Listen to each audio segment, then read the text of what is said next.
현대시대의 사회복지는 적극적인 개입을 통하여 인간의 삶의 질을 개선하기 위한 방법들을 연구하는 학문이라고 생각이 되어지고요. 나의 삶과 밀접하게 좀 관련이 되어 있는 것 같습니다. 나중에 이제 가족을 돌보는 일도 사회복지에 해당이 되는 것 같아요. 가장 소외된 아동, 모든 아동, Every Last Child라고 하는 그 아동들이 우리 사회에 전체적으로 통합될 수 있게끔 지원을 하는데 아주 커다란 역할을 하는 그런 학문이라고 생각이 듭니다.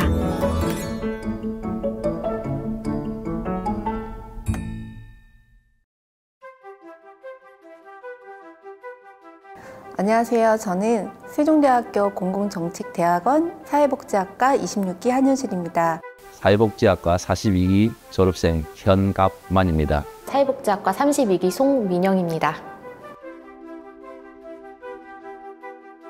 입학을 결심하게 된 시기쯤에 출산 및 육아로 경력 단절로 한 10년 넘게 있었던 차에 내가 전문가로 다시 일하고 싶은데 어떻게 하면 될까라는 고민이 많았던 것 같아요. 그래서 저는 아동 청소년 쪽에 관심이 많아서 아동 청소년 관련 분야의 전문가가 되고 싶었거든요. 대학원 입학 당시에 저는 국내에 있는 기업에서 조금 더 큰 기업에서 근무를 하고 있었어요. 퇴직 시기가 되면서 퇴직 후에 무엇을 할까, 또 다른 직장인들과 마찬가지로 고민을 많이 하는 시기였습니다. 보육 현장에서 업무를 이어오던 중에 6년차 시기에 일상의 환기를 위해서 입학을 했습니다. 물론 업무적인 배움의 욕구도 컸습니다. 아이들의 가정 상황이나 그 환경을 더 잘 이해한다면은 교육이나 돌봄, 상담 등을 더 잘 실천할 수 있을 거라고 생각했기 때문입니다. 상담하는 데 있어서 도움 많이 되는 것 같아요. 상담 기술, 가족 상담 이런 수업들은 지금 현재 주간보호센터 운영을 하면서 활용을 잘 하고 있고요.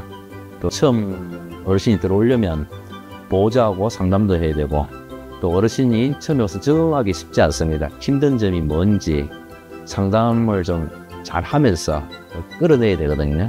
많지만 그중에서 제가 좀 중심적으로 생각했던 거는 사회복지사가 사회복지 현장에서 클라이언트를 대할 때 항상 진정성 있게 자신의 감정이나 태도 등을 인식하고 책임감을 갖는 행동이 매우 중요하다고 생각하고 있습니다. 저는 기본적으로 그런 마음의 베이스가 있어야 현장에서 사회복지사로서 일을 할 수 있다고 생각합니다. 사회복지 조사 방법론과 자료분석론을 배웠는데 실제 제가 해봤던 경험으로는 세이브 더 칠드런의 놀권리 사업인 놀이터를 지켜라 사업의 평가를 하는 연구에 참여를 했는데요.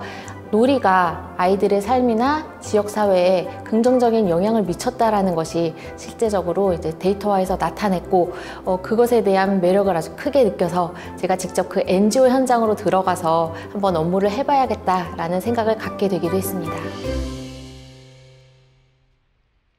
현대시대의 사회복지는 적극적인 개입을 통하여 인간의 삶의 질을 개선하기 위한 방법들을 연구하는 학문이라고 생각이 되어지고요. 독거 노인이 방 한칸에서 힘들게 생활하시는 분들이 많이 있습니다. 자기가 뭐가 누릴 수 있는 권리가 있는데도 불구하고 찾지 못하시는 분들이 많더라고요. 사회복지라는 것은 자기가 받을 수 있는 권리를 찾도록 해주는 학문이지 않나 그런 생각이 듭니다. 아무래도 제가 사회복지학과에서 아동복지를 세부 전공으로 하다 보니까 아이들과 연관을 지을 수밖에 없는데요. 사회복지학이란 가장 소외된 아동, 그리고 모든 아동, 그러니까 Every Last Child라고 하는 그 아동들이 우리 사회에 전체적으로 통합될 수 있게끔 지원을 하는데 아주 커다란 역할을 하는 그런 학문이라고 생각이 듭니다. 여성가족부와 국방부가 MOU 체결을 맺어서 군부대에 상담을 매주 출장을 나가서 상담을 하게 되었는데 그중에 좀 기억에 나는 군인 청소년이 있었던 것 같아요.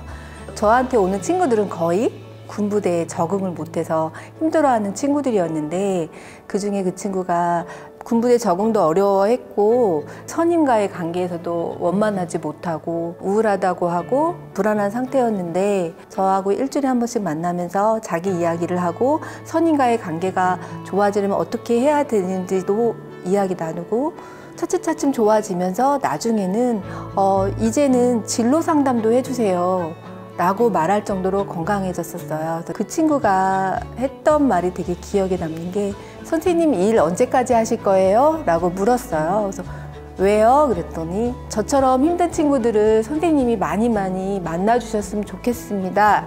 라고 마무리했던 게 저한테 되게 뜻깊었던 일이 아니었나 싶었던 생각이 듭니다. 네. 주간보호센터 하면서 보라면 혼자 계신 어르신인데 12월 달에 요양원으로 모셨네요. 그죠? 혼자 계시는데 처음에는 안 나오신다 했는데 걷기도 되게 불편하신 분이었어요. 처음에 오셨을 때 제가 집에 가서도 한 2주에 한 번씩 청소도 해주고 빨래도 해주고 이랬었거든요. 아드님이 직접 돌볼 수 없는 상황이었어요. 요양원에 이제 의논하고 나서 모시고 나서 아드님이 고맙다고 저한테 2번이나 전화를 주시더라고요. 힘든 어르신이었지만 또 지나고 나니까 이런 보람도 있구나. 그런 생각을 한번 해보았습니다.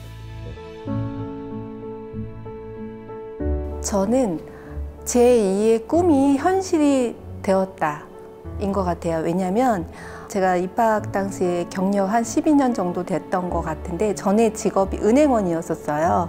은행원이었는데 출산 및 육아로 어쩔 수 없이 이제 그만두게 되었는데 그 이후에 제2의 꿈이 제가 청소년 상담사가 되는 게 꿈이었고 두 번째로는 겸직으로 대학교 강단에 서서 학생들을 가르치고 싶었는데요. 그게 정말로 신기하게도 그 꿈들이 하나는 12년 전에 이루어지고 하나는 작년부터 이루어졌습니다. 대학원에서의 배움이 세상을 보는 눈을 좀 키워줬다고 생각을 합니다. 소외된 아동까지도 바라볼 수 있는 그 시각이 생겼고요. 좀 더 다양한 배경, 다양한 상황에 처한 아이들이 있다라는 부분을 확실하게 인지를 했고 도움이 더 필요한 취약계층 아동들을 위해서 할 수 있는 일을 찾아야겠다라는 생각이 커진 것 같습니다. 저는 이제 처음부터 목표가 이제 주간보호센터를 하고 싶은 마음이 있었고 퇴직하면서 제가 제2의 인생을 잘 시작할 수 있는 토대가 그 사회복지학을 전공한 게 되지 않았나 싶습니다. 또 제2의 인생을 시작하는 데 자신감을 가지고 준비했던 것 같습니다.